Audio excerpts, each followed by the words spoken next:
Assalamualaikum warahmatullahi wabarakatuh. Innal hamdalillah nahmaduhu wa nasta'inuhu wa nastaghfiruh wa na'udzu billahi min shururi anfusina wa min sayyiati a'malina. Man yahdihillahu fala mudilla lahu wa man yudlil fala hadiya lahu. وأشهد أن لا إله إلا الله وحده لا شريك له وأشهد أن محمدا عبده ورسوله اللهم صل على محمد وعلى آله وأصحابه ومن تبعهم بإحسان إلى يوم الدين يا أيها الذين آمنوا اتقوا الله حق تقاته ولا تموتن إلا وأنتم مسلمون يا أيها الناس اتقوا ربكم الذي خلقكم من نفس واحدة وخلق منها زوجها وبث منهما رجالا كثيرا ونساء واتقوا الله الذي تساءلون به والأرحام إن الله كان عليكم رقيبا يا أيها الذين آمنوا اتقوا الله وقولوا قولا سديدا يصلح لكم أعمالكم ويغفر لكم ذنوبكم ومن يطع الله ورسوله فقد فاز فوزا عظيما أما بعد فإن أصدق الحديث كتاب الله وخير الهدي هدي محمد صلى الله عليه وسلم وشر الأمور محدثاتها فإن كل محدثة بدعة وكل بدعة ضلالة وكل ضلالة في النار. Ikhwafillah wa akhwati fillah rahimakumullah. Alhamdulillah, segala puji syukur untuk Allah. Semua kebutuhan kebaikan, semua hal yang baik yang terpuji berasal dari Allah dan semuanya kembali kepada Allah Azza wa Jalla. Allah Subhanahu wa taala terpuji dalam zatnya, terpuji di dalam hukum atau syariatnya. Allah juga terpuji di dalam qada dan qadarnya. Semoga kita termasuk hamba Allah yang senantiasa menghadirkan keyakinan akan kesempurnaan pujian di sisi Allah Azza wa Jalla. Yang ini menjadikan kita lebih mudah untuk senantiasa berprasangka baik kepada Allah, sehingga di setiap apapun yang Allah telah tetapkan dari syariatnya dan juga dalam qada dan qadarnya, kita senantiasa bisa melihat sisi baik dan selalu menghadirkan keridhaan bahkan syukur kita kepada Allah Azza wa Jalla. Alhamdulillah, di majelis malam hari ini kita melanjutkan dalam kajian kita terhadap kitab yang ditulis oleh Al-Utsaimin rahimahullah, yaitu tafsir surah Yasin, yang sebetulnya ini adalah catatan-catatan yang dibuat oleh beliau rahimahullah terhadap tafsir Jalalain. Sehingga kutipan di bagian awal biasanya dituliskan muallif mengatakan, atau qala muallif, itu maksudnya adalah yang dikutip dari tafsir Jalalain, yang kemudian diberikan oleh beliau penjelasan. Kalau ada koreksi, beliau akan memberikan koreksinya. Baik. Pembahasan kita yang terakhir, kalau tidak salah, itu di ayat ke-64. Kalau nggak salah berarti benar. Ya. Kan nggak salah berarti benar. Ya. Dan 64 dan seterusnya itu masih rangkaian dalam satu kajian, dalam pembahasan kalau dikelompokkan sebagaimana di dalam kitab ini, yaitu dari ayat ke-60. Yang itu adalah celaan, cercaan, ya, dan menjelaskan bagaimana keadaan orang-orang kafir, orang-orang yang tidak beriman nanti dalam kehidupannya di akhirat. Kita mencoba merefresh, mengingat kembali. Kita bacakan, kita coba dari ayat ke-60 biar nyambung nanti. Mengingat sudah cukup lama, setengah tahun lebih. Ya. Masyaallah, barakallahu fikum. Di ayat 60 Allah Subhanahu wa taala berfirman, "Alam ahada ilaikum ya bani Adam alla ta'budusy syaitan innahu lakum aduwwum mubin." Allah mengatakan, "Bukankah aku telah memerintahkan kalian, wahai anak keturunan Adam, agar kalian tidak menyembah syaitan. Sesungguhnya syaitan itu musuh yang nyata bagi kalian. Wa ani'buduni hadza siratin mustaqim." Dan sebagai gantinya, ya, hendaklah kalian hanya menyembahku, yaitu menyembah Allah. Dan ini adalah jalan yang lurus, jalan yang benar, jalan yang mengantarkan kepada keselamatan, yang mengantarkan kepada kemuliaan fid dunya wal akhirah. Di ayat 60 61 ini ayolah ikhwah, Allah memberikan penegasan. Allah sudah menjelaskan dan memerintahkan sejak sebelum-sebelumnya. Dan di ayat ini Allah mengingatkan kembali. Coba kalian ingat, bukankah aku, kata Allah, sudah memerintahkan, apa perintahnya? Agar tidak sekalipun menyembah syaitan, mengikuti, ya, menuruti apa yang dihasut, yang diperintahkan oleh syaitan. Kenapa? Karena innahu lakum aduwwum mubin, karena sesungguhnya syaitan itu bagi kalian adalah musuh yang nyata.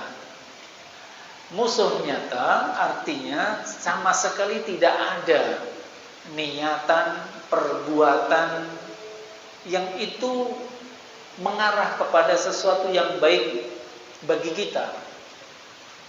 Kalau ada dikatakan musuh tapi masih ada niat baik kepada kita, berarti bukan musuh yang nyata. Itu musuh musiman, lawan politik. Ya, nggak ada lawan yang abadi katanya. Yang abadi adalah kepentingannya yang abadi. Masalah apakah koalisi atau oposisi tergantung kepentingannya, kan gitu katanya. Tapi ketika Allah Subhanahu wa taala menegaskan innahu lakum aduwwum mubin, sesungguhnya dia, yaitu syaitan, musuh yang nyata, memang ini sudah ditegaskan. Tidak mungkin syaitan itu punya niatan baik. Tidak mungkin ajakan syaitan itu mengajak dan membawa kita kepada kebaikan. Maka pasti niatan syaitan itu buruk, dan pasti ajakan syaitan itu menuju kepada kebinasaan. Ya. Dan sebagai gantinya, maka cukuplah kalian beribadah hanya kepada Allah. Dan itulah jalan yang menyampaikan kepada kebahagiaan, keamanan, dan juga kemuliaan di dunia wal akhirah. Kemudian di ayat 62 Allah berfirman, "Walaqad adalla minkum jibilan katsira, afalam takunu ta'qilun." Sesungguhnya syaitan itu telah menyesatkan sebagian besar di antara kalian. Maka apakah kalian tidak juga menggunakan akal, tidak berakal, tidak memikirkan? Maka di sini dijelaskan bahwasanya kalimat laqad, lam ta'kid ditambah qad, itu juga penekanan, dua lapis penekanan. Ini menunjukkan betapa memang benar-benar itu terjadi. Apa? Adalla minkum jibilan katsira. Bahwasanya, ya, yang namanya syaitan itu betul-betul niatannya buruk dan usahanya memang untuk menyesatkan manusia itu sungguh-sungguh, sampai-sampai memang nampak hasilnya. Buktinya apa? Adalla minkum jibilan katsira.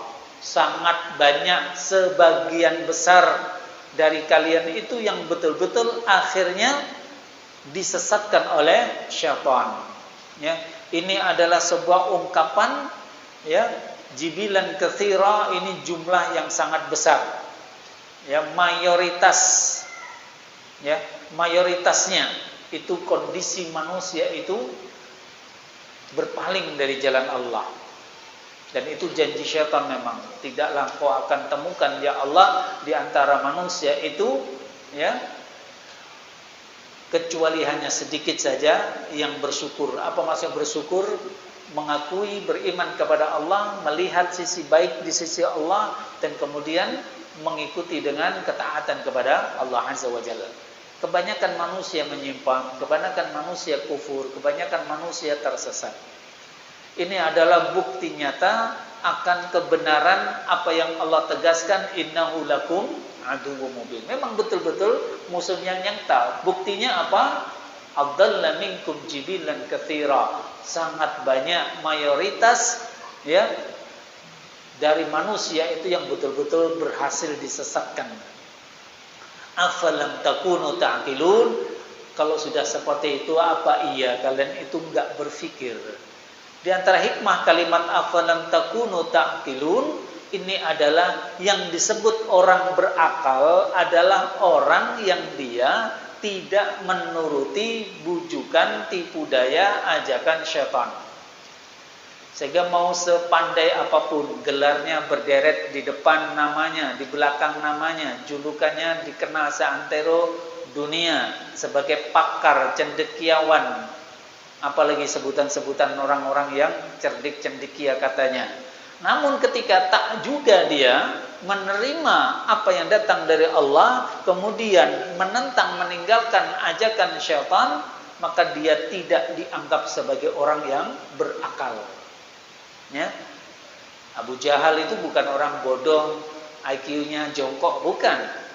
Tapi orang yang pandai di kalangan kaumnya, bahkan disebut dengan Abul Hakam, bapaknya kebajikan, bapaknya kebijakan.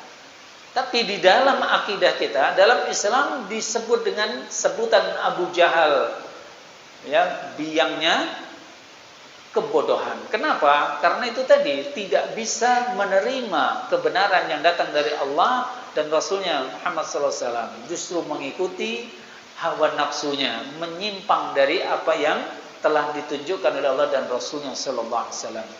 Sehingga di antara faedah yang bisa kita ambil di ayat 62 ini, orang disebut berakal ketika dia menerima kebenaran yang datang dari Allah dan Rasulnya.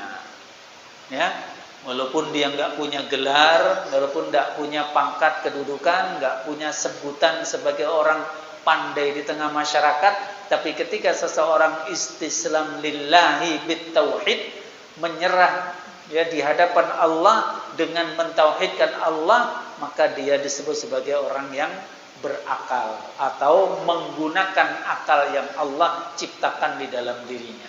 Baik. Kemudian di ayat 63, hadhihi jahannamul lati kuntum tu'adun. Inilah jahanam yang dahulu kamu diancam dengannya. Afafillah azani Allah wa iyyakum, bahwasanya ketika manusia sudah diberi peringatan, jangan ngikuti syaitan, dia itu musuh yang nyata bagi kalian. Justru engkau harus beribadah mengikuti jalan Allah, itulah siratal mustaqim. Ya, sudah tahu juga bahwa syaitan itu sedemikian terbukti telah menyesatkan sebagian besar dari manusia, ya. Dan itu bukti bahwa manusia banyak yang tidak menggunakan akalnya dengan benar sehingga tersesat mengikuti ajakan syaitan. Ya, ini sudah jelaskan. Ditambah lagi kalau masih ada orang yang seperti itu juga diajak kepada kebenaran masih mengikuti justru kesesatan. Diajak beribadah kepada Allah malah mengikuti jalan syaitan. Ya, sudah dijelaskan sekian banyak orang tersesat, maka hati-hati, masih juga tak berhati-hati, akhirnya justru termasuk bagian dari orang yang tersesat tersebut. Menjadi orang-orang yang tidak menggunakan akalnya, maka nanti di akhirat betul-betul akan melihat fakta, kenyataan, kebenaran dari apa yang sudah diwanti-wanti oleh Allah Azza wa Jalla. Hadhihi jahannam, inilah jahannam. Allati kuntum tu'adun, yang dulu kalian waktu di dunia mengingkarinya, tidak mempercayainya, meragukannya. Masya Allah ya ikhwah, kita ini dalam kehidupan di dunia ini, karena memang kita senantiasa dihadapkan pada fitnah, syahwat dan subhat, seringkali terlintas. Dan kita mohon ampun kepada Allah dan mohon perlindungan kepada Allah dari segala bentuk ketergelinciran, baik dalam akidah, ibadah, dan juga semuanya.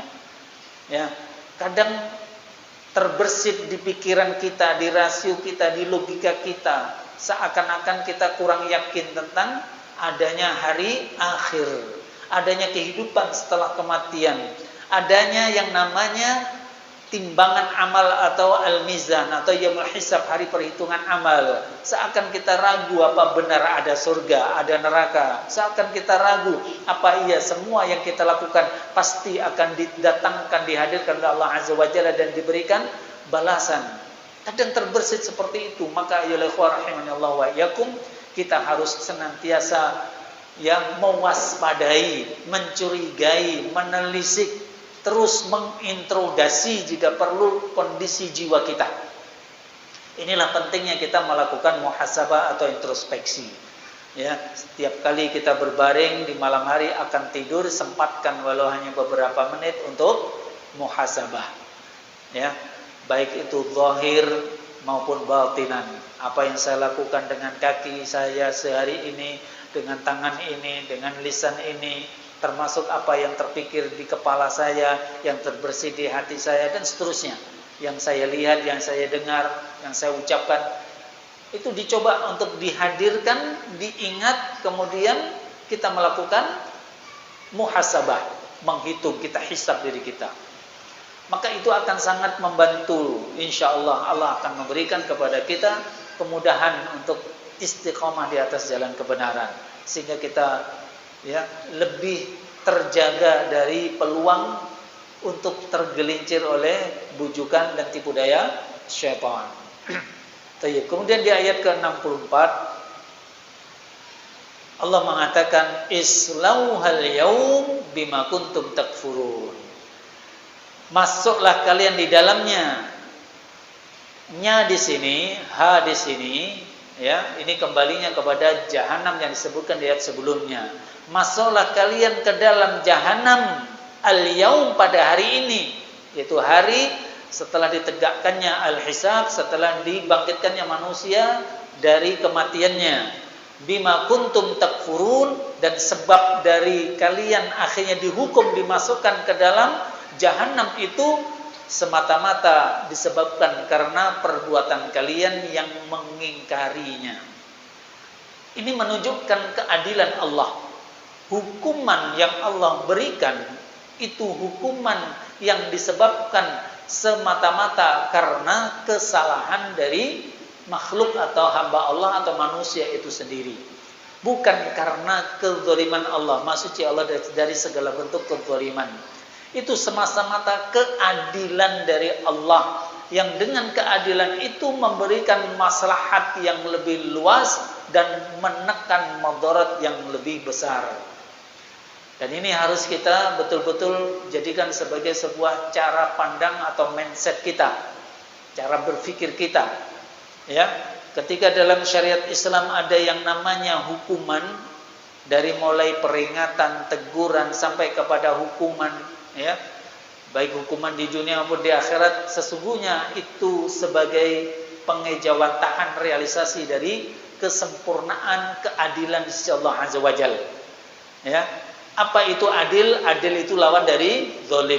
Apa itu adil? Segala sesuatu tepat sasaran, sesuai, nggak ada yang salah menempatkan.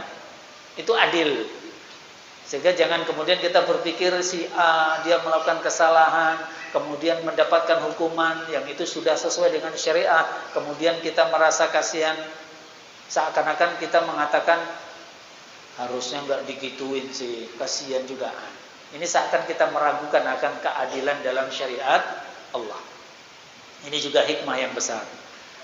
Dan tidak hanya melihat ke orang lain, diri kita sendiri. Ya, saat kita misalkan ditimpa musibah, ada sesuatu yang di luar keinginan kita, yang enggak kita sukai dari sudut pandang hawa nafsu kita, yang menimpa kita baik secara fisik maupun secara non fisik, maka hendaknya kembalikan kepada sebuah keyakinan akan prinsip betapa Allah Maha Adil dengan kesempurnaan keadilan. Artinya, ya, semua bentuk hal yang buruk yang Allah tetapkan sehingga menimpa kita itu sama sekali bukan karena Allah kurang adil. Justru itulah keadilan. Apa? Memang kita pantas untuk diberikan kondisi seperti itu. Tahu-tahu jalan kesandung, ya sudah. Memang kita pantas untuk dibikin kesandung. Barangkali memang kaki ini kemarin usil gitu. Main bola bukan nyari bola, nyari kaki kawannya. Misal, ya sudah kesandung, jadi kafarah. Dan itu menjadi kebaikan bagi kita. Ya, itu kafarah, menjadi penembus, penutup dari dosa kita. Sehingga Allah Subhanahu wa taala meringankan tuntutan terhadap kita nanti di akhirat akibat kesalahan atau kezaliman dari kaki kita. Masya Allah. Ini juga adalah satu prinsip yang hendaknya tidak goyah dalam keyakinan kita, betapa kesempurnaan Allah dalam sifat dan namanya, yaitu Allah Maha Adil. Sehingga apa yang ditetapkan, ditimpakan kepada orang-orang kafir, yaitu dimasukkan ke dalam jahanam, itu semata-mata karena perbuatannya yang mengingkari Allah Subhanahu wa taala dan hari akhir. Tayyib, itu gambaran yang sudah kita sampaikan sebelumnya, dan kita masuk di ayat ke-65. Allah berfirman, "Al-yauma nakhtimu ala afwahihim wa tukallimuna aydihim wa tashhadu arjuluhum bima kanu yaksibun." Ikhwatillah a'azzani Allah wa iyyakum, ayat ini sungguh yang betul-betul menghentak kalbu kita. Ya. Dan hendaknya ini selalu kita ingat. Kalau perlu kita tuliskan di setiap tempat di mana kita, terutama saat sendirian. Saat sendirian, di kamar, di kantor, di ruangan kerja kita, di mana saja. Kalau perlu sering kita jadikan sebagai lantunan kalimat-kalimat baik yang kita sering dengar dan perdengarkan. Apa itu? Al-yauma, kata Allah, hari ini, di hari kiamat nanti, nakhtimu ala afwahihim, kami akan mengunci, kami akan menutup ala afwahihim, mulut-mulut mereka. Apa maksudnya? Tak akan bisa berbicara, tak akan bisa memberikan bantahan, argumentasi, sanggahan dan seterusnya dari ketika Allah tetapkan pengadilan nanti di yaumil hisab. Betul-betul dikunci, mulut tak akan bela diri. Ketika di dunia kita dituduh begini, kita dihukum begini, kita masih bisa berkilah, berdalih, bahkan membujuk, menunjukkan sikap agar dibelas kasihani. Tapi ketika nanti di akhirat, itu tidak akan mungkin terjadi. Allah menegaskan, al-yauma nakhtimu ala afwahihim. Hari ini di hari kiamat, nakhtim, kami akan kunci ala afwahihim, mulut-mulut mereka. Ya, dalam waktu bersamaan, wa tukallimuna aydihim, di waktu bersamaan dengan kuasa Allah, ya, tangan-tangan mereka akan berbicara kepada Allah, akan bercerita kepada Allah tentang apa yang sudah dilakukan oleh tangan-tangan mereka. Tangan ini pernah menyentuh apa, pernah memegang apa, pernah memencet apa, pernah menggesek apa, pernah menzoom apa, pernah mengeklik apa. Subhanallah. Ya. Jempol dan jari yang paling sering mana? Jempol atau ujung? Kan tidak mungkin semuanya kan? Kalau kita main ini maksudnya, ya, begini kan. Sampai ada anak-anak saya tengok itu punya sarung khusus jempol, yang warna hitam dimasukkan sini. Pernah lihat? Tadi saya lihat tuh waktu perpisahan anak-anak kami kelas 6 di Al-Bayan, anak-anak kecil pakai ini. Saya jadi ingat dulu anak saya yang sekarang kuliah cerita, itu biasa dipakai agar saat kita main game itu nggak gampang, apa istilahnya, nge-lag gara-gara berkeringat, karena sudah dibantu ditutup itu. Jadi tujuannya apa? Biar lebih lancar berselancar dan main game. Subhanallah. Allahu Akbar. Dan itu akan semuanya akan disampaikan. Tangan-tangan kita, tangan-tangan manusia nanti di yaumil qiyamah itu akan bercerita, akan berbicara. Kok bisa Allah yang maha mampu, memampukan menjadikan tangan itu bisa berbicara? wa tashhadu arjuluhum, dan juga kaki-kaki mereka akan memberi kesaksian. Ya, apa perbedaan antara wa tukallimuna dan akan berbicara kepada kalimat berbicara dengan wa tashhadu memberikan kesaksian? Ada yang mengatakan ini kurang lebih sama, tapi ada yang ketika membahas secara dibedakan. Wa tukallimuna itu artinya tangan-tangan ini menceritakan apa yang diperbuat oleh tangan itu. Adapun kaki ini ketika memberi kesaksian, artinya kaki ini memberi kesaksian, memberitahukan tentang apa yang dilakukan oleh anggota tubuh yang lain selain dari kaki. Bima kanu yaksibun, tentang apa yang akan disampaikan, dibicarakan, diceritakan, tentang apa yang akan diberikan kesaksian. Bima kanu yaksibun, yaitu tentang apa saja yang dahulu mereka pernah usahakan. Kalimatnya adalah yaksibun, bukan ya'malun. Yaksibun, ya, tidak sekedar ya'malun. Ini menunjukkan bahwasanya yang akan dihukumi ini dosa ataukah ini adalah ketaatan, ya, ini dapat janji dosa atau hukuman, ataukah ini dapat janji rahmah Allah dengan ketaatan, itu adalah setelah melalui sebuah kesungguhan atau usaha. Sehingga banyak orang beramal, boleh jadi amalan itu enggak seperti dohirnya, ya. Banyak orang berjalan tapi kemungkinan dia berjalan dalam kondisi tidak dalam niatan yang sesuai dengan apa yang dia lakukan dengan kakinya, ya. Artinya keberadaan kesungguhan dalam sebuah amalan itu dituntut di dalamnya tidak hanya zahir namun juga batinnya. Sekaligus dituntut adanya kesungguhan dengan dibandingkan dengan orang yang melakukannya tanpa ada semangat alias malas-malasan dan seterusnya. Taib, itu secara umum. Sekarang kita lihat bagaimana penjelasan agak detail yang ada di dalam kitab ini. Taib, kalimat al-yaum sekali lagi pada hari ini maksudnya adalah hari kiamat. Penulis muallif dalam tafsir Al-Jalalain mengatakan afwahihim, mulut mereka, yakni maksudnya adalah mereka yang dimaksud dalam ayat ini adalah orang-orang kafir. Dan ini dinisbahkan kepada penyebutan cerita di ayat-ayat sebelumnya. Baik. Dan kenapa dikatakan oleh mu'alif, ya, kenapa dikunci, kenapa tidak diberikan lagi kemampuan untuk berbicara bagi mulut-mulut atau lisan-lisan manusia di saat itu? Hal itu adalah disebabkan bahwa mereka dikhawatirkan nanti akan ngeyel, dikhawatirkan nanti akan membuat sanggahan, bantahan. Di antaranya mereka akan mengatakan, loh ya Rob, sesungguhnya kami ini bukan orang musyrik, sesungguhnya kami dulu enggak kafir, sesungguhnya kami dulu melakukan ketaatan, sesungguhnya kami enggak seperti yang dituduhkan. Enggak ada lagi bantahan. Kalaupun itu misalkan terjadi pun tak akan ada gunanya, akan tertolak dengan fakta, bukti dan kesaksian, bukan dari orang lain kesaksiannya, tapi dari anggota tubuhnya sendiri. Baik, barakallahu fikum. Ya.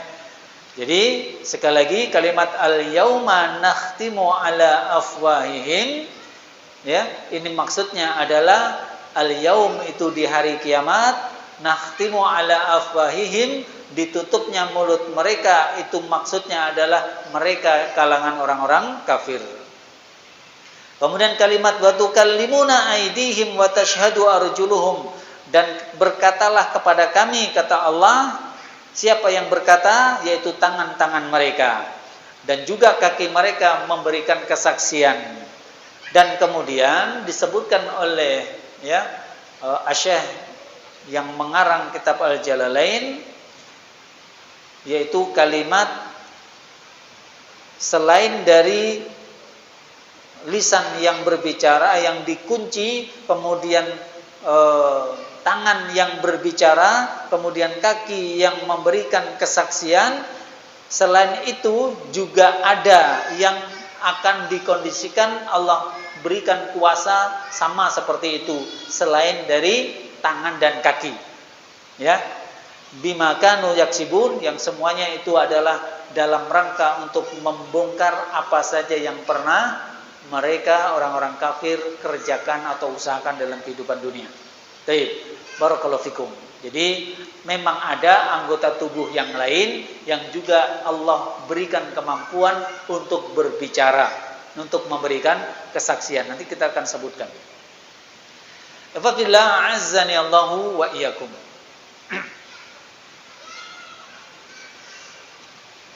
Kalimat al-yauma nakhtimu ala afwahihim, sekali lagi, di hari ini tutup Allah kunci mulut mereka. Ini adalah dalam rangka untuk mencegah agar mereka menyampaikan bantahan, sehingga suatu kondisi seseorang akan semakin tersiksa, akan semakin terpuruk, akan semakin terhina ketika dia memang sama sekali nggak bisa memberikan pembelaan. Beda kan?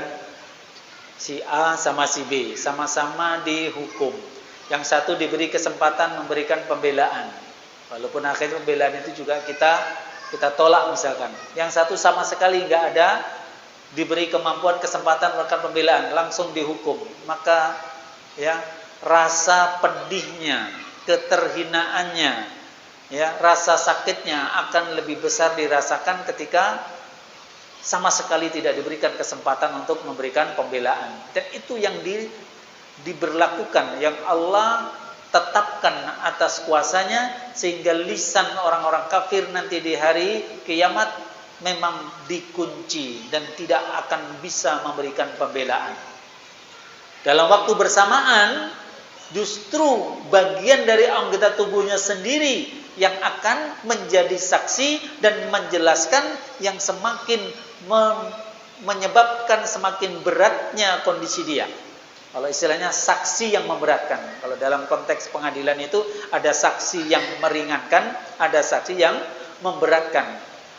Tapi keberadaan bagi orang-orang kafir, ketika tangan bisa berbicara, ketika kaki memberikan kesaksian, maka semuanya itu akan memberatkan. Ya, dan ini tidak akan bisa dibantah karena mereka juga tidak mampu membantahnya. Lisan mereka tidak akan mampu untuk berbicara. Dan nanti ada hikmahnya. Kenapa yang disebut lisannya? Kenapa yang disebut, yang dikunci itu lisannya? Ya, di antaranya adalah penjelasan kurang lebihnya nanti insyaallah akan sampai. Memang lisan ini banyak bikin masalah. Bahkan lisan ini banyak yang menjadikan sebab seseorang terjebak dalam kebinasaan. Nah, kalau kita lihat di dalam hadis Arba'in ayat nomor ke-29, ya, Nabi Muhammad SAW ketika menjelaskan kunci-kunci kebaikan terus panjang, ya, bahkan apa saja yang bisa menyebabkan kebinasaan yang harus kita hindari dan seterusnya, maka kemudian Nabi Muhammad SAW mengatakan, ala adulluka ala malaki dzalika kullih.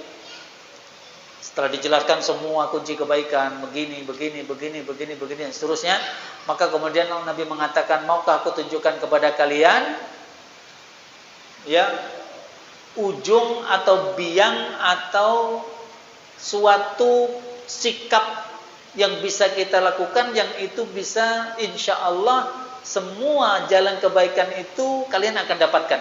Dengan istilah pemilik dari keseluruhan amal kebaikan itu. Karena di sini sebutannya adalah malaki dzalika kullih.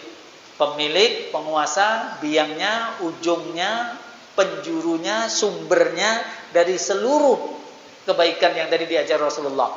Apa kata Nabi? Maka yang dimaksud, ya, itu adalah kuffa 'alaika hada.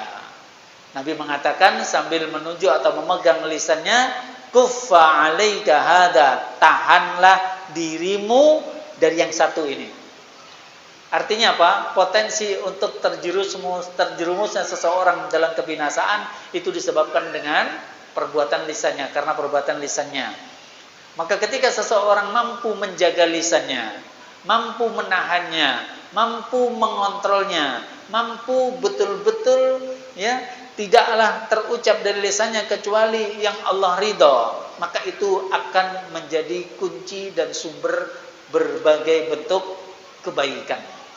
Ya, sehingga sebaliknya Ketika lisan ini ditahan atau dikontrol dengan baik, itu menjadi sumber kebaikan. Sebaliknya, ketika lisan ini tidak dikendalikan, dibebaskan begitu saja untuk berbicara ke sana kemari, maka ini sebaliknya justru akan banyak menjadikan penyebab munculnya berbagai bentuk keburukan, kesesatan, kebinasaan, kehinaan, ketergelinciran, dan seterusnya. Sehingga ini yang dilakukan oleh Allah Subhanahu wa taala, menguncinya nanti di yaumil hisab. Udahlah, daripada bikin masalah, kunci. Lisan ini cenderung untuk melakukan perbuatan yang menyimpang, apalagi itu ada dalam diri orang-orang kafir yang dalam kehidupan di dunia senantiasa tidak mau menyambut seruan dari Allah, justru mengikuti ajakan dari syaitan. Baik, barakallahu fikum. Dan ini menunjukkan bahwasanya boleh jadi seandainya itu dibuka, namun ini mustahil. Kita berandai sesuatu yang tidak akan mungkin terjadi. Seandainya misalkan Allah izinkan lisan ini berbicara, maka akan besar kemungkinan lisan itu akan berdusta. Akan memberikan berita yang bohong, akan memberikan kesaksian yang palsu, akan menyampaikan satu perkataan yang bisa memperdayakan dan seterusnya. Ya, sehingga dikuncinya lisan ini adalah untuk menutup berbagai bentuk kemudorotan yang itu justru akan semakin menyebabkan keterpurukan dari orang tersebut. Ya, tayyib, barakallahu fikum. Kemudian kalimat wa tukallimuna aydihim. Jadi tadi dikuncinya mulut. Kenapa? Di antara hikmah yang diambil, yang disampaikan oleh mu'alif dari tafsir Jalalain adalah karena untuk mencegah jangan sampai ngeyel, jangan sampai bantah, jangan sampai berkata dusta, jangan sampai beri kesaksian palsu dan seterusnya dalam rangka membela diri. Ya, taib. Karena di riwayat yang lain digambarkan saat yang bersamaan orang kafir ini akan diberikan kemampuan oleh Allah menyaksikan orang-orang ahlu tauhid itu dengan ketauhidannya, dengan ketakwaan dan ketaatannya, Allah selamatkan di neraka dan dimasukkan dalam surga. Maka dia melihat itu, akhirnya dia berusaha, kalau seandainya diberikan kemampuan untuk berbicara, dia akan berusaha mengaku bahwasanya saya juga seperti dia kok dulu. Saya juga bertauhid kok dulu. Saya juga taat kok dulu. Saya tidak melakukan ini. Tujuannya apa? Agar enggak jadi dihukum, diazab oleh Allah. Namun itu tidak akan pernah terjadi. Ya. Baik. Kemudian kalimat wa tukallimuna aydihim. Ya. Aydihim jamak dari yaddun ataupun tangan-tangan mereka akan berbicara kepada kami, kepada Allah Azza wa Jalla. Ayyuhal ikhwah rahimani Allah wa iyyakum. Tangan itu sendiri yang akan berbicara dengan mengatakan, aku dulu ketika di dunia mengerjakan ini, aku dulu ketika di dunia mengerjakan itu. Ya, coba bayangkan. Ya, seandainya tangan ini, dan ini pasti terjadi nanti di yaumil hisab. Makanya tadi kita bilang, ayolah sama-sama. Ini jadi peringatan kita. Walaupun kita tempel di tempat-tempat, terutama saat kita sendirian. Ini nasihat pertama tentu bagi kami sendiri, saya sendiri. Ya, dan kita semua ambil hikmahnya. Kenapa? Coba bayangkan. Ketika tangan ini berbicara, kalau bicara dengan kita sendiri masih aman, itu rahasia antar kita gitu kan, antar diri sendiri. Tapi ketika ini sudah berbicara kepada orang lain, apa yang dilakukan oleh tangan ini, apa yang dipencet, apa yang diklik, apa yang digesek, apa yang dipegang, apa yang disentuh dan seterusnya, apa yang diambil, apa yang dilempar, apa yang ditampar, apa yang dipukul, apa yang ditarik, semuanya, apa jadinya kira-kira? Ya, apa jadinya? Gak usah jauh-jauh, dalam satu hari ini saja, sejak bangun tidur sampai detik ini. Seandainya ini bercerita nih, gak usah kepada banyak orang, kepada sahabat dekat saja kita, udahlah. Kita bayangkannya sudah gemetar kita. Kenapa? Karena tidak akan terlepas seseorang itu dari aib dan dosa. Sehingga di antara ulama salaf mengatakan seandainya dosa itu punya bau busuk, niscaya orang-orang tidak akan ada yang mau mendekat dengan diriku. Itu ulama salaf yang soleh yang menjadi panutan, bahkan sampai sekarang banyak dikutip perkataan beliau. Siapa? Kalau nggak salah Hasan Al-Basri, ya Mas. Kalau salah nanti tolong dikoreksi. Artinya apa ya ikhwah? Seandainya ini semuanya dibongkar, dibuka-bukaan, memang kita tidak akan sanggup untuk menanggungnya. Minimal malu. Yang lebih parah dari itu, kita nggak akan sanggup untuk menanggung pertanggungjawabannya. Makanya yang selalu kita harapkan apa? Ampunan. Karena kita tidak akan mungkin lepas dari terjatuhnya dalam kemaksiatan, dalam dosa yang itu aib kita. Yang kebanyakannya hampir semuanya walhamdulillah ditutupi oleh Allah dari pandangan dan pengetahuan pendengaran manusia yang lain. Maka sambutlah sebentar lagi, atau sudah masuk ya, bulan Dzulhijjah. 10 hari pertama sampai dikatakan apa? Hari-hari yang ketika beramal soleh di dalam hari-hari tersebut, ya, lebih dicintai oleh Allah daripada di luar hari-hari tersebut. Bahkan jihad fisabilillah pun tak akan mampu menandinginya.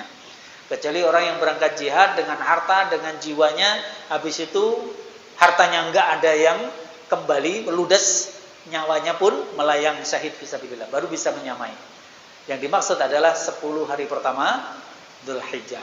Terkhusus adalah 9 Dzulhijjah. Disebut dengan Yaumul Arafah. Di saat saudara kita jamaah haji sedang wukuf di Arafah.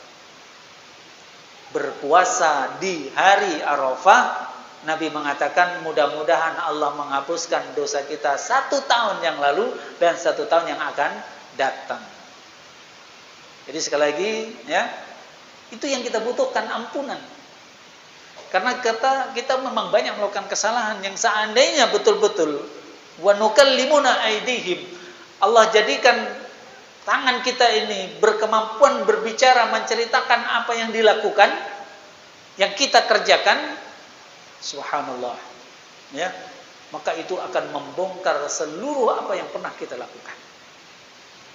Ya, ketika itu dibongkar, pasti yang nampak lebih banyak keburukannya daripada kebaikannya. Maka saat itu yang paling kita butuhkan apa? Ampunan Allah Azza wa Jalla. Ya, baik. Maka kalimat wa tukallimuna aydihim artinya tangan itu akan mampu berbicara dan akan menceritakan apa yang pernah dia kerjakan. Si tangan itu pernah melakukan apa saja. Kemudian kalimat wa tashhadu arjuluhum, dan kaki mereka memberikan kesaksian. Sudah masuk? Ya, wa tashhadu arjuluhum, kemudian kaki-kaki mereka memberi kesaksian. Nah, nanti kita akan jelaskan, kita berikan tambahan penjelasan terkait dengan kalimat ini insyaallah setelah sholat atau setelah adzan. Setelah sholat. Berarti kita sholat dulu baru kita lanjutkan insyaallah taala. Wassallallahu ala Muhammadin walhamdulillahi rabbil alamin. Assalamualaikum warahmatullahi wabarakatuh. Bismillah, alhamdulillah, wassalatu wassalamu ala rasulillah wa ala alihi wa sahbihi wa mawala amma ba'd. Baik. Firman Allah Azza wa Jalla, wa tashhadu arjuluhum, dan kaki mereka memberikan kesaksian. Maka ini adalah maksudnya kaki-kaki itu sendiri kelak akan berbicara. Selain dari tangan yang berbicara, ya, kaki pun akan berbicara.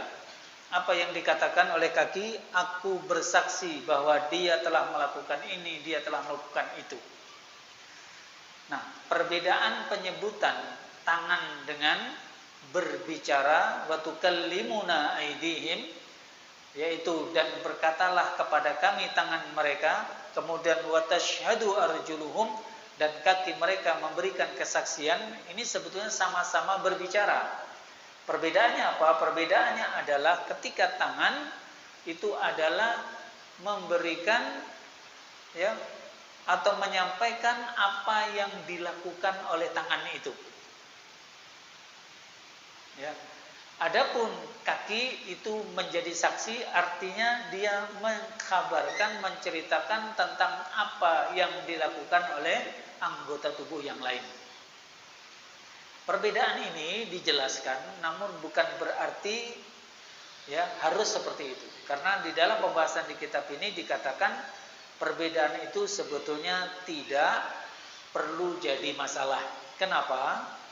Karena ternyata boleh jadi yang namanya kesaksian itu tidak mesti untuk orang lain. Tidak mesti untuk pihak lain. Boleh jadi saksi itu adalah memberi kesaksian terhadap diri sendiri. Baik. Di antaranya bisa kita lihat contoh bagaimana penggunaan kata kesaksian ini dalam surah An-Nisa di ayat 135. Allah mengatakan, ya ayyuhalladzina amanu, wahai orang-orang yang beriman, kunu qawwamina bil qist, syuhada'a lillah walau ala anfusikum. Ya, jadilah kalian orang yang benar-benar sungguh-sungguh menegakkan keadilan.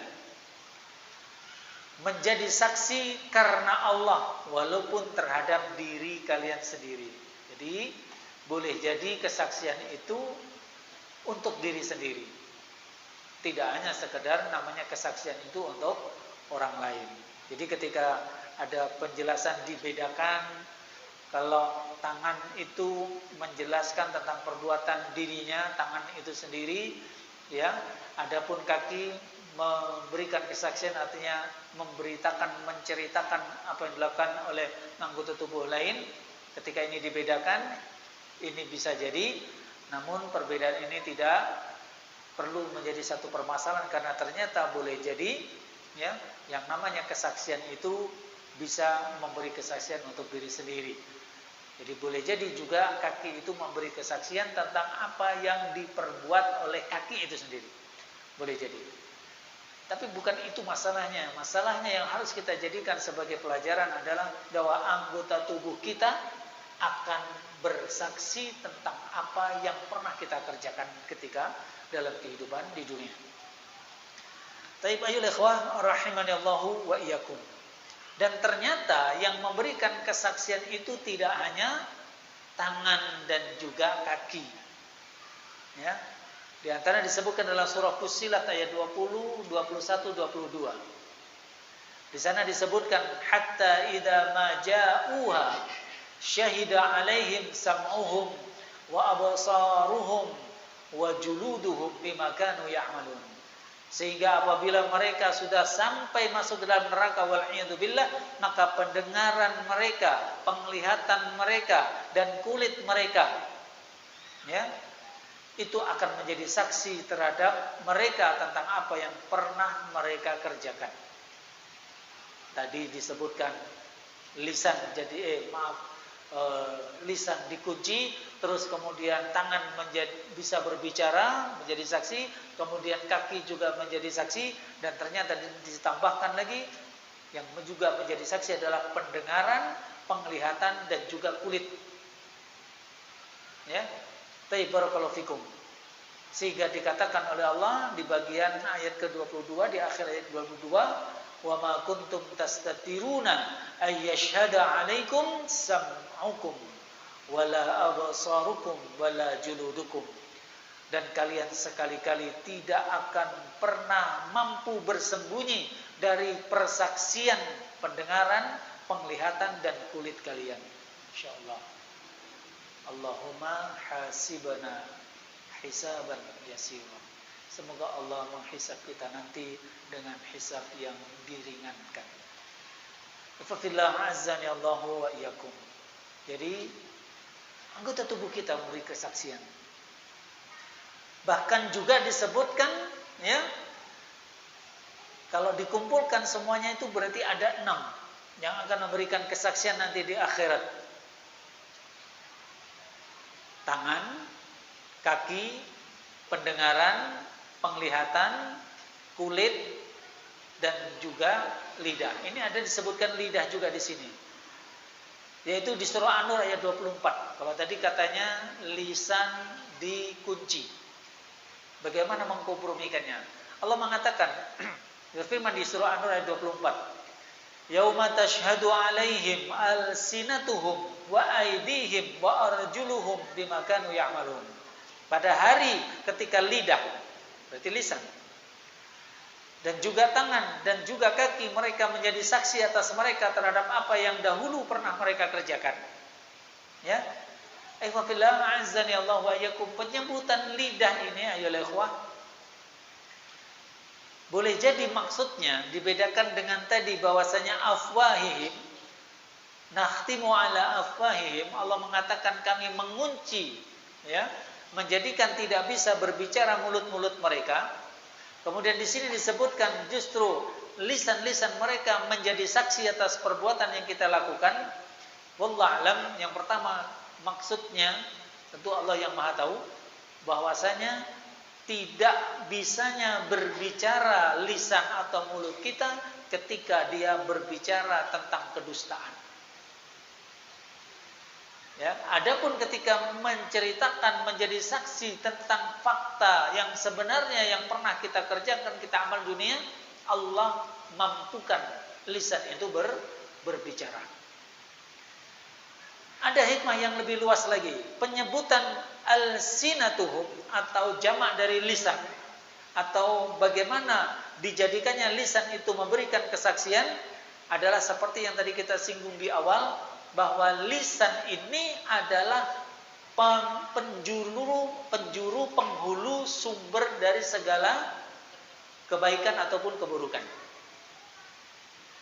Sehingga Nabi SAW dalam hadis Arba'in nomor 29, hadis yang panjang, di bagian akhir Nabi mengatakan, ala adulluka ala malaka ala malaki dzalika kullih. Maukah aku tunjukkan kepada kamu, yaitu ini periwayat hadis ini, perawi hadis dari sahabat adalah Mu'ad radhiyallahu anhu. Maukah aku tunjukkan kepadamu pemilik, penguasa atau inti dari keseluruhan itu, inti dari berbagai wasilah-wasilah kebaikan, amal-amal kebaikan. Apa kata Nabi sallallahu alaihi wasallam? Kuffa 'alaika hadza. Tahan, kendalikan ini, yaitu lisan kita. Karena betapa banyak orang tergelincir karena lisannya. Bahkan karena seakan-akan apa yang dijelaskan Nabi ini dianggap tidak istimewa atau dianggap sesuatu yang nyeleneh, atau dianggap, atau bahasa pasnya kurang dipahami oleh sahabat, yaitu Mu'ad. Sampai Mu'ad mengatakan, wahai Rasulullah, apa iya seseorang dihukum gara-gara yang dibicarakan? Kan cuma ngomong gitu kan. Saya cuma ngomong aja misalnya gitu. Kok dihukum juga karena lisan ini? Maka Nabi SAW mengatakan, thaqilatska ummuk ya Mu'ad. Celaka wahai Mu'ad. Ini ungkapan yang biasa digunakan oleh bangsa Arab atau dalam bahasa Arab yang menunjukkan hardikan, teguran keras. Wa hal yakubun nas finnari ala wujuhim. Kata Nabi sallallahu alaihi wasallam, tidaklah atau tidakkah orang-orang itu ditelungkupkan atau dijungkirkan di wajah mereka dalam neraka, ya, dan itu kata Nabi sallallahu alaihi wasallam, ala manakhirihim illa hasaida alsinatihim, atau disungkurkan manusia di neraka nanti di hidung mereka. Artinya kondisi daerah yang paling sangat dimuliakan oleh manusia, justru disitulah Allah Subhanahu wa taala menelungkupkan, menjungkirkan, mensungkurkannya. Apa penyebabnya? Kata Nabi sallallahu alaihi wasallam, hasaida alsinatihim. Tidaklah itu terjadi terkecuali disebabkan karena lidah-lidah mereka. Gara-gara dosa, kesalahan, ketergelinciran dari lidah seseorang, maka boleh jadi seseorang akan dihukum oleh Allah, dijerumuskan wajahnya dalam neraka, wal'iyadzubillah. Nah, penyebutan bahwa di dalam surah An-Nur tadi, bahwasanya yauma tasyhadu 'alaihim alsinatuhum, bahwa hari di mana lidah akan memberikan kesaksian, ini di antara hikmahnya adalah karena lidah ini adalah inti dari sebab-sebab kebinasaan ketika tidak bisa dikontrol, tidak bisa dikendalikan. Baik, barakallahu fikum. Kemudian fillah azani Allah wa iyyakum.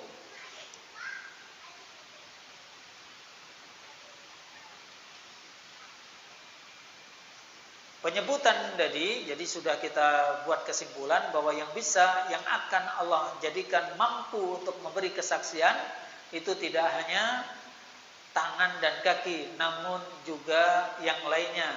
Bahkan disebutkan di dalam kitab ini ada 6. Tangan kita beri kesaksian, kaki kita beri kesaksian, pendengaran kita beri kesaksian, penglihatan kita juga beri kesaksian, kulit kita memberi kesaksian, sebagaimana juga lidah memberikan kesaksian. Dan kesaksian dari keseluruhan itu nanti adalah benar adanya, tidak ada kedustaan sama sekali. Benar-benar apa yang dipersaksikan itu memang itulah yang kita kerjakan. Sehingga jangan pernah merasa aman dari hisab Allah nanti di yaumil qiyamah. Kemudian bagian akhir yang disebutkan di dalam ayat 65 dari surah Yasin adalah bima kanu yaksibun. Terhadap apa yang dahulu mereka usahakan. Yang digunakan kalimatnya adalah yaksibun. Ya, bukan bima kanu ya'malun. Apa perbedaannya ya ikhwah? Ketika disebutkan bima kanu yaksibun, artinya yang akan dijelaskan dan akan diminta pertanggungjawabkan, yang itu diberikan kesaksian oleh anggota tubuh yang lain adalah terhadap apa yang kita usahakan. Kalimatnya adalah bikasbin. Ya. Bukan disebutkan dengan kalimat bima kanu ya'malun, atas apa yang mereka pernah amalkan atau kerjakan. Kenapa? Sebab kata Syekh Al-Utsaimin rahimahullah, amal itu terkadang bukan termasuk usaha seseorang. Apa maksudnya? Perbedaan antara amalan secara umum dengan usaha. Boleh jadi ada sebuah perbuatan atau amalan yang sebetulnya itu bukan usaha dia, bukan dari sebuah kesengajaan yang betul-betul diniatkan dan dikerjakan. Ya, terkadang amal itu salah sehingga tidak dihukum. Rabbana la tu'akhidna in nasina au akhtana. Ya Allah, janganlah Engkau menghukum kami disebabkan kami lupa atau melakukan kesalahan. Kesalahan ini maksudnya adalah salah paham. Saya kira ini boleh, rupanya tidak boleh. Ini dulu saya kerjakan karena saya menyangka ini tidak mengapa, rupanya itu dosa. Salah atau lupa, memang lupa. Seperti orang berpuasa di siang hari, apalagi puasa wajib bulan Ramadan, tapi lupa. Dia menyangka tidak sedang berpuasa, akhirnya dia minum seteguk dua teguk minuman. Apakah itu dihukum? Tidak. Apakah dianggap perbuatan maksiat atau dosa? Tidak. Bahkan dikatakan Allah sedang memberikan rizki. Bagi yang bersangkutan itu adalah rahmat Allah. Tapi bagi orang yang melihatnya nggak boleh mendiamkan. Jangan pula seperti perkataan orang lagi tidur, masuk waktu sholat, kemudian kita bangunkan, sholat. Kemudian ada yang membantahnya. Gimana antum? Pak antum menyuruh orang sholat, padahal orang itu nggak wajib mengerjakan sholat. Benar nggak? Orang tidur wajib sholat nggak? Dia aja sedang hilang kesadaran. Salah satu syarat wajib sholat apa? Berakal. Orang tidur berakal. Kita pelototin, kita teriakin aja, diam aja. Maaf, kita tunggingin dia diam aja. Masya Allah. Selama dia masih tidur ya, udah bangun beda lagi. Sehingga ada orang mengatakan karena ya mungkin ini namanya main serekalan. Tahu serekalan? Apa bahasa terjemahan bahasa Indonesianya apa? Serekalan. Pak, serekalan tahu ya Pak? Hah? Bermain kata-kata. Ya, guyon begitu maksudnya. Itu loh orang tidur. Tidur kan nggak wajib sholat. Kenapa antum suruh sholat? Gimana kita jawabnya? Iya juga ya, berarti nggak usah dibangunkan gitu. Ya, urusan dia saat tidur itu memang dia nggak wajib sholat, tapi urusan kita saat melihat orang tidur di waktu sholat itu kewajiban kita untuk membangunkannya. Jadi sudut pandangnya berbeda. Ya, baik ayyuhal ikhwah rahimani Allahu wa iyyakum. Sama seperti ini, anak-anak kecil ribut di masjid atau dia nggak ngerjakan sholat, kok dimarahi? Dia aja belum wajib, belum mukallaf. Ayo gimana? Ini Bapak Ibu guru. Belum balik dia, masih TK lagi, masih kelas 1, 2 SD, nggak sholat loh dimarahi. Dimarahi nggak? Kalau di sini misalkan waktu sholat dia nggak mau sholat, dimarahi kan? Dia nggak wajib sholat kok dimarahi. Mewajibkan yang Allah nggak wajibkan, ayo. Ribut, kita nggak bicara ributnya. Ribut pun dia nggak melakukan dosa, belum tercatat sebagai pelaku dosa. Ayo gimana? Ya, urusan dia di sisi Allah belum tercatat sebagai mukallaf yang terbebani syariat dan tidak terkena beban kewajiban sebagaimana sudah mukallaf.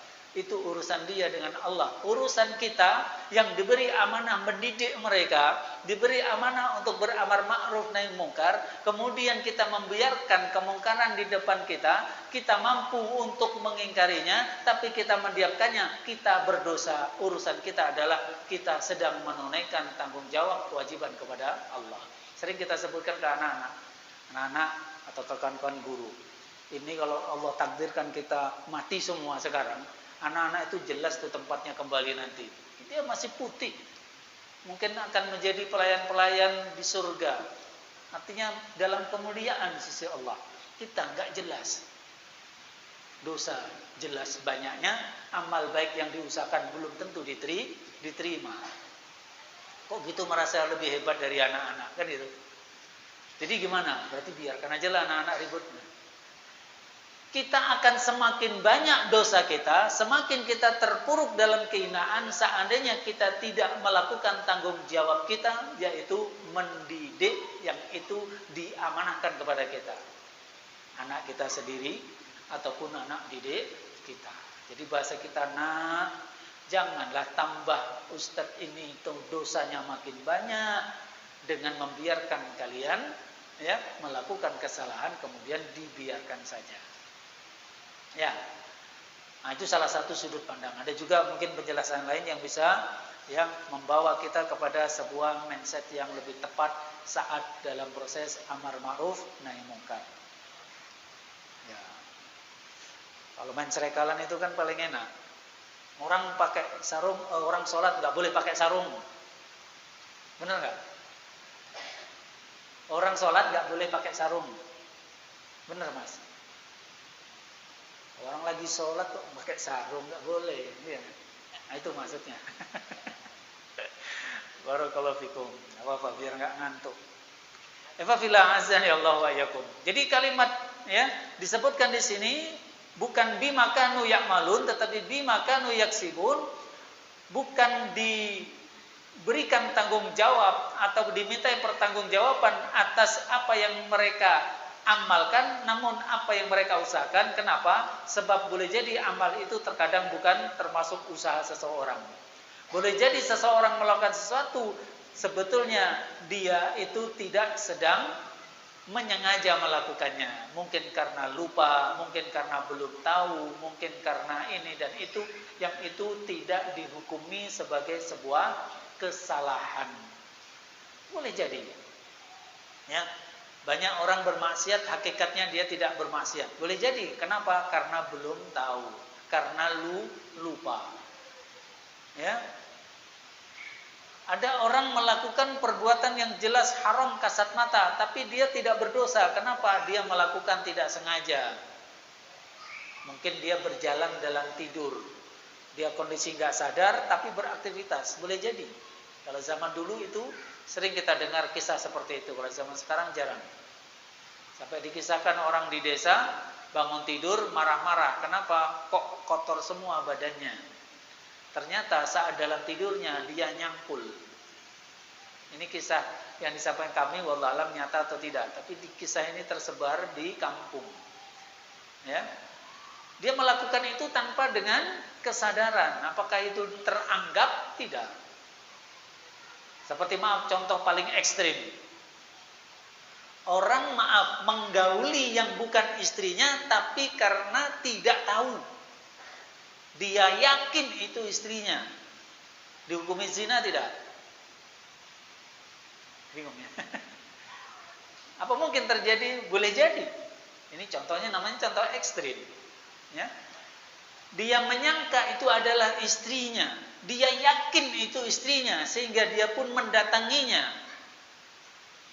Dia tidak akan terkena beban dosa dalam yaumil hisab sisi Allah Azza wa Jalla karena dia tidak dilakukan dengan kesadaran, dengan kesengajaan, dengan kondisi dia tahu itu bukan istrinya, dengan kondisi dia tidak tahu bahwa itu adalah perbuatan zina. Sebaliknya, ada orang jelas-jelas mendatangi istrinya, tapi dia maksiat kepada Allah saat melakukannya. Kenapa? Karena saat dia menggauli istrinya, yang dia bayangkan wanita lain yang haram baginya. Mungkin terjadi? Mungkin. Ya, dia jelas-jelas mendatangi wanita yang halal, istrinya sendiri. Kita menjadi saksi akad nikahnya misalkan. Tapi, wal'iyadzubillah, ya, dia mendatangi istrinya, tapi dalam benaknya, pikirannya, batinnya, fantasinya yang dihadirkan, dia menggauli orang lain yang tidak halal bagi dia. Mungkin terjadi? Mungkin. Hati-hati. Dosa. Ayo ikhwah, maka ini yang dimaksudkan bima kanu yaksibun, yang dipertanggungjawabkan, yang diberikan kesaksian dan akan dipertanggungjawabkan adalah terhadap apa yang mereka usahakan, bukan bima kanu ya'malun, bukan sekedar apa yang mereka kerjakan, karena boleh jadi seperti itu. Ada perbuatan secara zahir, ya, akan tetapi itu hakikatnya bukan perbuatan usahanya, karena lupa, karena belum tahu, karena salah paham dan seterusnya. Wallahu a'lam bishawab. Ini juga hikmah yang kita bisa dapatkan dari penjelasan Al-Utsaimin rahimahullah dalam kitab ini. Kemudian kalimat yaksibun ini juga digunakan di dalam surah yang lain, dalam ayat yang lain, di antaranya dalam Al-Baqarah 286. Allah mengatakan laha ma kasabat wa 'alaiha maktasabtum. Maaf, wa 'alaiha maktasabat. Maaf. Ya. Dia akan mendapatkan pahala dari kebajikan yang diusahakannya dan mendapatkan siksa dari kejahatan yang diusahakannya. Kalimatnya juga sama. Kasaba. Ya, iktasabat atau kasabat. Di sini kembalinya adalah bahwa tidak setiap secara lahir sebuah perbuatan itu langsung jatuh hukumnya dalam syariat atau di sisi Allah Azza wa Jalla persis sebagaimana yang nampak, yang zahir. Hanya saja ayolah ikhwah, kita di dunia yang bisa kita lakukan dalam rangka penegakan hukum atau beramar ma'ruf nahi munkar hanyalah yang zahir saja. Kita tidak akan mampu untuk menelisik, memastikan bagaimana kondisi kebatinannya. Ya, kalau kasat mata misalkan seseorang, ya, dia melakukan perbuatan zina, ya sudah zina. Misalkan orang ketangkep basah, maaf, wala'iyadzubillah, berzina. Saksi sudah memenuhi syarat. Saksi yang melihat timba masuk sumur, istilahnya. Memang betul terpenuhi dan ini sulit, subhanallah. Sehingga seharusnya ditegakkan kafarat atau hukuman, dirajam, dilempar batu sampai meninggal ketika dia muhsan, sudah pernah menikah. Ya. Atau kalau belum pernah menikah, maka dia akan didera, dicambuk 100 kali dan diasingkan, diusir selama 1 tahun baru boleh kembali.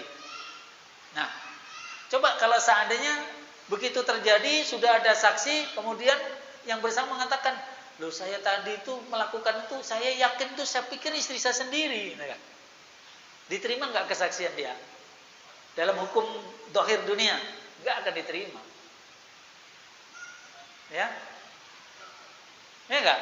Pengakuan saja nggak akan diterima, harus ada saksi bukti. Tapi gimana membuktikan kondisi batin seseorang?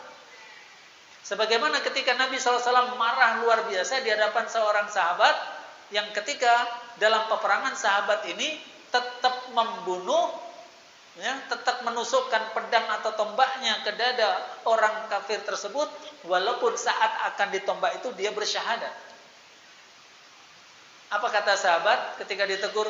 Apakah engkau membunuh orang yang sudah mengatakan la ilaha illallah? Sahabat itu mengatakan, wahai Nabi, tidaklah dia mengatakan itu kecuali dia takut terhadap pedangku ataupun tombakku saja. Artinya apa? Dia ecek-ecek aja wahai Rasulullah. Dia mengucapkan itu hanya lisan saja wahai Rasulullah. Dia di hatinya mengingkarinya. Apa kata Nabi? Apakah engkau telah membuka dadanya, melihat isi hatinya, sehingga engkau bisa pastikan bahwa yang kau katakan itu benar? Dan itu mustahil bisa dilakukan. Yang nampak ketika dibelah ya cuma dohirnya, dalam bentuk benda anggota tubuh yang berupa hati, namun hati yang dimaksud bukan itu. Sesuatu yang gaib, sesuatu yang tersembunyi, ya, yang batin istilahnya. Ayo ikhwah, maka konteks yang sedang kita bahas bahwa yang akan dimintai pertanggungjawaban insya Allah Azza wa Jalla nanti adalah atas usahanya, bukan sekedar amalan zahirnya saja, itu adalah nanti di yaumil hisab. Adapun di muka bumi sebatas kemampuan yang Allah berikan kepada manusia secara umum, ya, terkhusus kepada para penegak hukum, adalah yang kasat mata, ada saksi, ada bukti.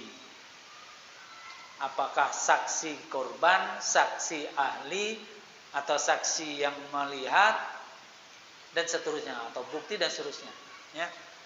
Hanya itu.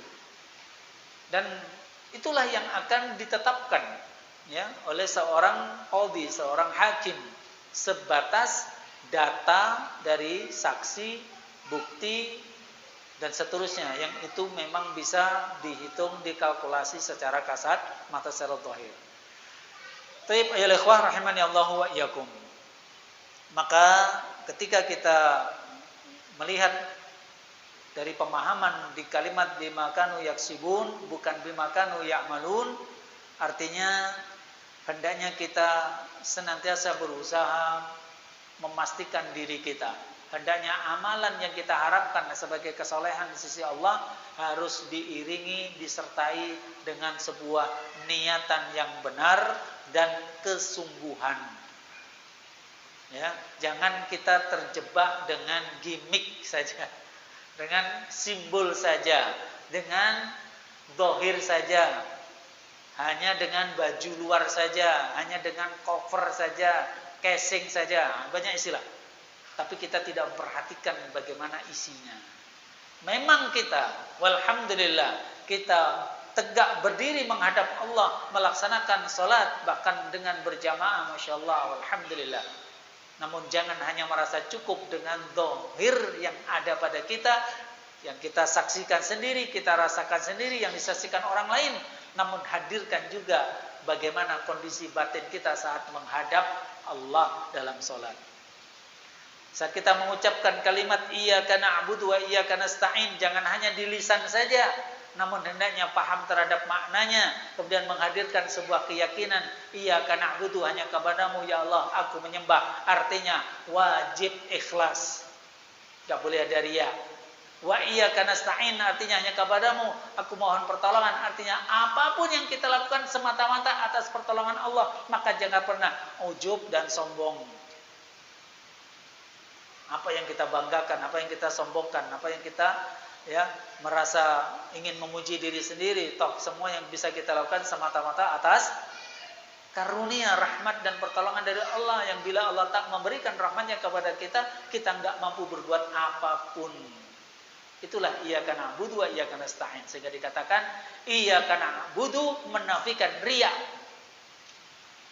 wa iyyaka nasta'in menafikan ujub. Ya, nah itu dihadirkan dalam kalimat saat kita, dalam hati kita saat kita membacanya dalam sholat. Sebagaimana dalam sujud kita memang meletakkan kepala yang paling mulia dari anggota tubuh kita di tempat yang paling rendah dalam rangka menghinakan diri di hadapan Allah. Kemudian kita mengucapkan kalimat Subhana Rabbiyal A'la, Maha Suci Allah yang Maha Tinggi.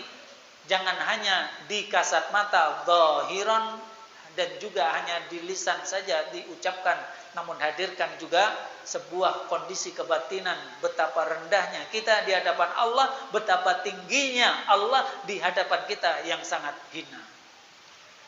Jika dikatakan saat seorang hamba Allah sujud, itu adalah saat di mana seorang hamba Allah paling dekat dengan Robnya? Kalau secara matematika kan tidak cocok ini. Kita merendah serendah-rendahnya, dan dalam waktu bersamaan kita meninggikan Allah setinggi-tingginya. Kan jadi jauh. Tapi apa dikatakan dalam akidah kita, disitulah letak paling dekatnya seorang hamba Allah dengan Robnya. Masya Allah. Kalau kita bisa merasakan itu saat sujud, kita ingin berlama-lama. Tapi kalau hanya zahir saja, ya sudah. Dan kita rasakan panas batukku kan. Baik, barakallahu fikum. Ya ikhwah, ini juga menjadi pelajaran penting bagi kita. Koreksi diri di setiap amal ya, kita jangan hanya zahir saja, namun harus dilambari dengan kesungguhan, dilambari dengan sebuah iradah yang kuat, niatan yang benar, dan senantiasa menjaga keikhlasan, jangan sampai terkotori dengan yang merusak keikhlasan. Itu ketika melihat diri sendiri. Dan juga hikmah yang bisa kita ambil saat melihat orang lain. Ingat, bima kanu yaksibun, bahwa dipertanggungjawabkannya sebuah perbuatan hamba Allah di hadapan Allah nanti yaumul hisab adalah atas apa yang diusahakan. Jangan mudah-mudah memvonis, menuduh orang lain hanya dari lahiriahnya saja.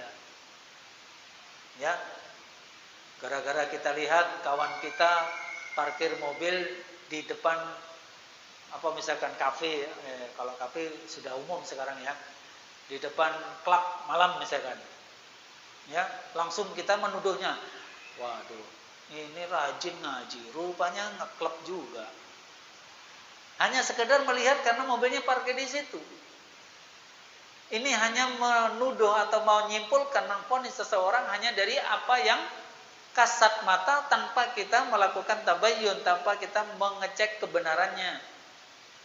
Ini juga menjadi sebuah prinsip yang bisa kita jadikan sebagai faidah dari ya Allah mengatakan bimakanu yaksibun tadi. Boleh jadi dia parkir di situ kenapa? Dia nggak tahu kalau di situ memang ada klub yang banyak maksiat di dalamnya. Ya. Atau boleh jadi terpaksa, kenapa? Pas di situ pas mogok. Boleh jadi pas habis bensinnya, pas pecah bannya. Boleh jadi. Atau faktor-faktor yang lain, sama seperti misal kita pinjam atau nyewa. Nah, pinjamlah. Pinjam mobil ikhwan kita si fulan. Kemudian kita pinjam. Terus kemudian kita temukan di situ ada kaset CD, isinya gak sesuai dengan yang biasanya kita pahami, entah musik atau semisalnya. Kemudian langsung kita menuduh, wah rupanya si fulan itu hanya nampaknya saja alim, nampaknya saja seorang salafi, rupanya pecandu dangdutan misalkan gitu. Dangdut koplo lagi misalkan. Jangan tergesa-gesa, boleh jadi ini dulu pernah dipinjam orang lain, kemudian orang lain menggunakan itu, kemudian tertinggal di situ. Dan banyak faktor lain. Kalau bahasa secara umum adalah apa? Berikanlah udzur kepada saudara kita saat nampak melakukan kesalahan. Satu udzur gak kena, beri udzur kedua.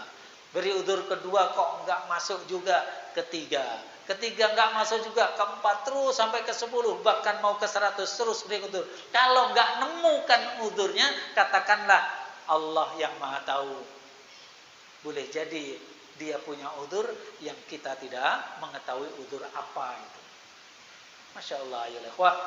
Maka ini menjadi pelajaran yang berharga, ya, yang juga kita harus ambil faedah, ya, di antara kalimat demi kalimat yang ada di surah Yasin ayat 65. Baik.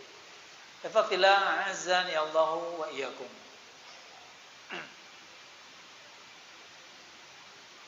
Ya. Di sini yang tadi sudah kita sebutkan, ya, saya pikir itu sudah cukup.